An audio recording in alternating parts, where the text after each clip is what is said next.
What's up, Eagles Nation? What's going on, NFL world? How you doing, Division Rivals? This is Stephen Hyder, Gate City Sports Channel, where the cerebral NFL fan comes for about 10 minutes of daily content.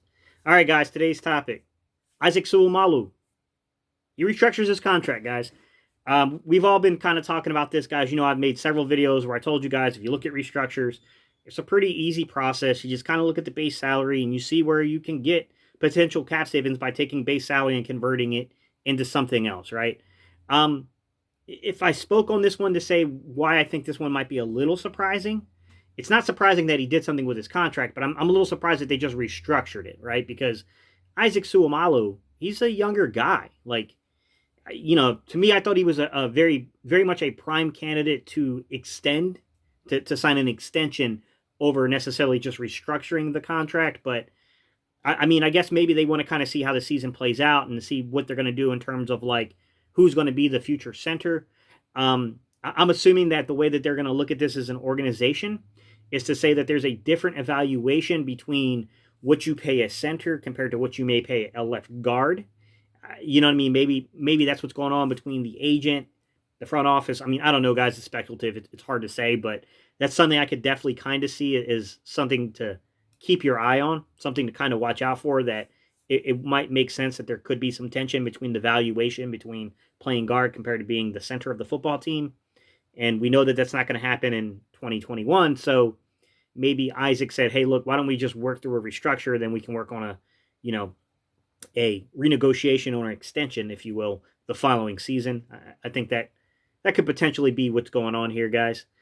In terms of exactly what did he do, how did it work, guys? Essentially, he's taking about $2.4 million, guys, and he's going to go ahead and convert that into some other form of money. So easiest way to look at these things, guys, is to go look at the contract and just see exactly what the contract is and what exactly could be converted. And then you just, from there, you just kind of work for yourself from there, guys. I mean, Isaac Seumalo didn't have a really, really big contract, but he still was one of the highest paid players on the Eagles team once we started kind of getting into some of the contract negotiations with people. Once we redid guys like, Darius Slay, and we redid the Alshon Jeffrey and Malik Jackson contracts that to basically June 1st designate them for cuts. Like then guys like Isaac Seumalo were rising up the list in terms of, guys that were getting paid basically, for lack of better terms, guys. Base salary was about $4 million, guys. His prorated bonus was $1,416,000.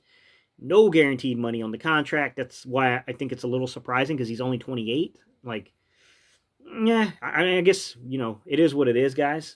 And then that came out to a total cap number of $5,416,000. They could have cut him in theory for a savings of $552,000. Why would you cut a player that's going to create more issues than what you need to have, right? I mean, that doesn't make a lot of sense, to be quite honest. Trading him $552,000, that's because there's really only money coming from the prorated bonus, which is money you already gave to the player, essentially. So there's no savings by trading the contract, per se. They could, have June 1st. They were never going to June 1st cut or trade him just because of the contract situation, guys. But in theory, they could have, and they could have saved themselves like, let's take a look at it, guys. So if we were to trade him post June 1st, you save yourself $4 million because obviously the majority of his salary is coming from his base salary. So you're moving that base salary onto another team. And if they were to cut him post June 1st, like I said, guys, these are not outcomes that I ever anticipated happening with him. You would save yourself $4 million. Instead, basically, they took that $4 million base salary and took $2.4 million of it and created some other form of some kind of bonus money, guys. I don't know if they did it through I'm not too sure if it was through a signing bonus or if it was through like per game salary bonuses, if it was roster bonuses, option bonuses. I'm really not sure, guys. As you look at his contract, he's got one more year under contract for 2022 currently. I don't know what the new parameters are, but he's got a 2022 contract, right, that comes up to be about $7 million. And then he's got 2 void years in 2023 and 2024. Void years just simply meaning, guys, they're spacing out his prorated bonus, right? So it's just a way that you got to remember when you do a signing bonus, right? You pay the player up front, and then you can, in your contract, to alleviate cap hits, you can space that out for the cap hit over several years. So when you see a void year in 2023 and 2024, it means there's no base salary there, and those are just simply years where you spread out that signing bonus, guys. That's what's going on there. look, Isaac Seumalo, at one point, let's be honest with you guys, he was the weakest link along a very good offensive line. And that's really hard because, you got Jason Peters as your left tackle. You got Jason Kelsey as your center. Brandon Graham as your right guard. And Lane Johnson as your right tackle. And you're the young guy, you know what I mean, playing left guard. I mean, he was clearly the weakest link. But now, going into the future, he may be one of the better players. And I'm not saying that Isaac Seumalo is not without limitations. He is. There are definitely a few times I saw him in pass pro where he played a more penetrating, sorry for lack of better words here, guys, pause if you will, defensive tackle or inside three technique that really kind of challenged him. And I mean, he lost his footing a few times and actually got lifted. The Seattle game back in 2019 comes to mind. But I mean, overall, he's a very good football player. Like, I mean, it's just really difficult because we've been privileged and spoiled for so long with really good football play. And it's hard to then, like, revert back when you see guys like Brandon Brooks, right? When you see guys like Lane Johnson, and when you saw, a guy like Jason Peters when he was really in his prime, and how good Jason Kelsey has been for so long. Like, it's really difficult if you're that odd man on that grouping. Even if you're a good football player, man, you don't look good compared to those guys. Like, those guys are like, some of those guys are Hall of Fame worthy, to be quite honest. It's a difficult ask, guys. I mean, what can you do as a player? It's part of the reason why a lot of you guys really pushed back hard when I told you that, hey, man, like, I don't think Brandon Brooks is a guy that you trade prior to the draft or before June 1st, but Brandon Brooks is a guy that I could see that if the Eagles are not competing this year and it comes down to the trade deadline, I told you, I think that's a guy that you could potentially move. Now, is that a cap savings thing? It's not an initial cap savings thing for this year because you already have to be cap compliant before that would ever go into effect. So, I mean, I told you guys, I think he's a better candidate when you look at a guy like Brandon Brooks to also restructure his contract. So, I mean, there's still guys coming down, the pipeline here that's going to restructure. And a lot of our money was along the offensive line. Like, that's no secret. You guys know that. A lot of our money got tied up along the offensive line, right? So now we're seeing the dominoes kind of fall to where we're restructuring a lot of these guys. And we're going to hear rumors about potentially moving on from a Lane Johnson at some point this year, potentially moving on from a Brandon Brooks at some point this year. It doesn't mean it's going to happen, guys, but because of the money, because of the age, because of the injury profiles, if you got a team that's willing to give you a decent compensation for a said player, like, it's going to be in consideration. It doesn't mean it's going to happen. I still think those guys are way more likely to restructure their contracts, and then that really would only become a reality if we're just not competing. But we have to keep our eye to that. So at this point, guys, Brandon Brooks, Lane Johnson, I would think that those are two of the bigger names we're going to see along the offensive line that will restructure their contracts as well, following that we've now had Jason Kelsey and Isaac Seumalo do it. So those two guys, I would definitely watch for that to happen.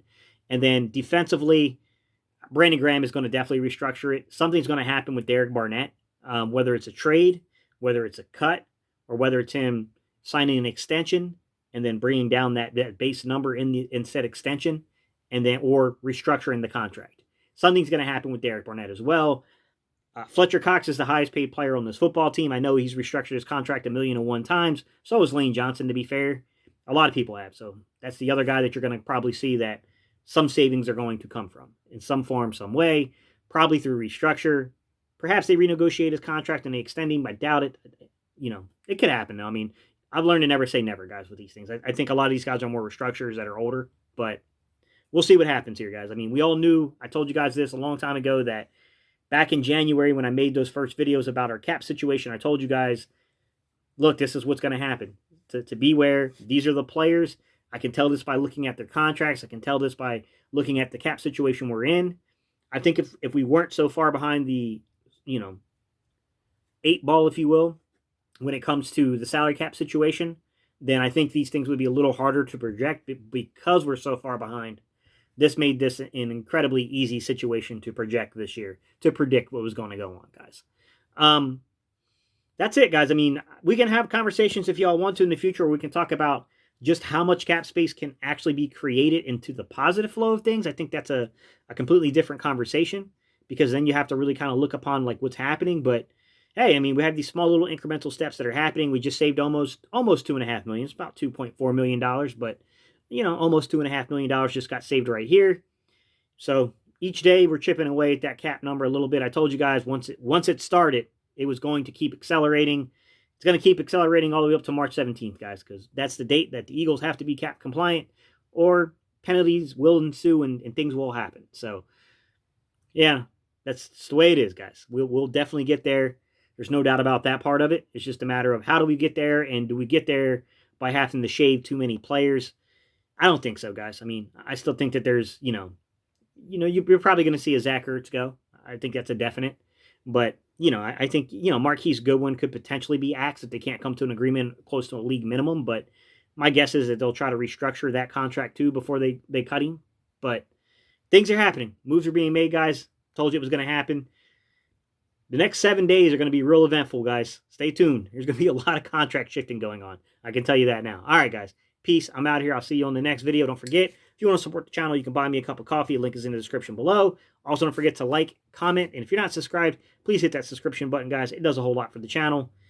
And that's it, guys. I will see y'all on the next video.